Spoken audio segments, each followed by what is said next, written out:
నేను మీ శ్రీనివాస్ చౌహాన్ అడ్వకేట్.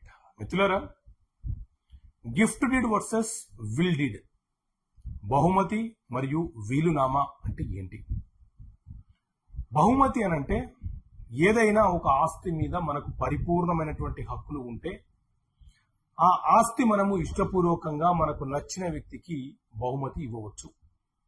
ఈ బహుమతి ఇచ్చే క్రమంలో మనము ₹1 కూడా సెల్ కన్సర్వేషన్ లో భాగంగా తీసుకోకూడదు.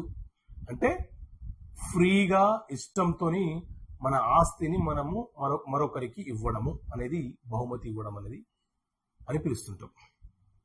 ఈ బహుమతి ఇవ్వడం అనేది ఖచ్చితంగా రిజిస్ట్రేషన్ ద్వారా మాత్రమే హక్కులను బదలాయించాలి.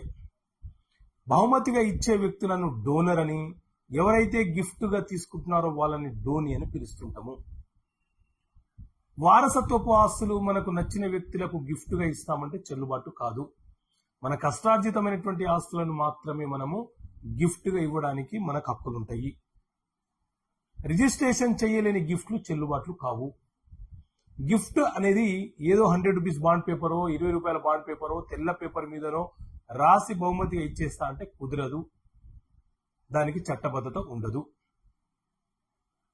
గిఫ్ట్ రద్దుపరచాలంటే 3 సంవత్సరాల లోపే రద్దుపరచుకోవాలి. ఏ సందర్భంలో రద్దుపరచడానికి అవకాశం ఉంటుంది అనంటే, ఎవరైనా భయపెట్టి బెదిరించి బలవంతంగా మన ఆస్తులను బహుమతిగా తీసుకుంటే వాటిని రద్దుపరచమని మనం 3 సంవత్సరాల లోపు suit for cancellation of gift deed అనే ఒక సూట్ మనము సివిల్ కోర్టులో వేసుకోవచ్చు. వృద్ధులైన తల్లిదండ్రుల వద్ద నుంచి ఆస్తులను గిఫ్ట్ రూపంలో వారసులు తీసుకుని వాళ్ళని చూడకపోతే ఆ వృద్ధులైన తల్లిదండ్రులు సీనియర్ సిటిజన్షిప్ యాక్ట్ ప్రకారంగా ఆర్డీఓ గారి వద్ద కంప్లైంట్ ఇచ్చి ఆ గిఫ్ట్ డీడ్ ని రద్దుపరుచుకునే అవకాశం వాళ్ళకు ఉంటుంది. ఇది గిఫ్ట్ డీడ్. విల్ డీడ్ అంటే వీలునామా.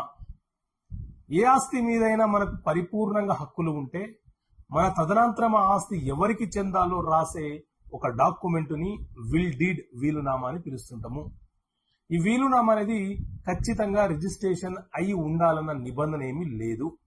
కాకపోతే వారసులలో ఏ ఒక్క వారసుడు ఆరోపిస్తే ఇది ఫోర్జరీ డాక్యుమెంట్ అని ఆరోపించే అవకాశం వస్తుంది. కాబట్టి రిజిస్టర్డ్ వీలునామాకి చట్టబద్ధత ఎక్కువగా ఉంటుంది. ఎలాంటి ఆరోపణలు, అలిగేషన్స్ లేకపోతే అన్రిజిస్టర్డ్ వీలునామా అయినా చెల్లుబాటు అవుతుంది. కానీ చట్ట ప్రకారంగా ఏ వీలునామా అయినా సరే చెల్లుబాటు కావాల్సిందే.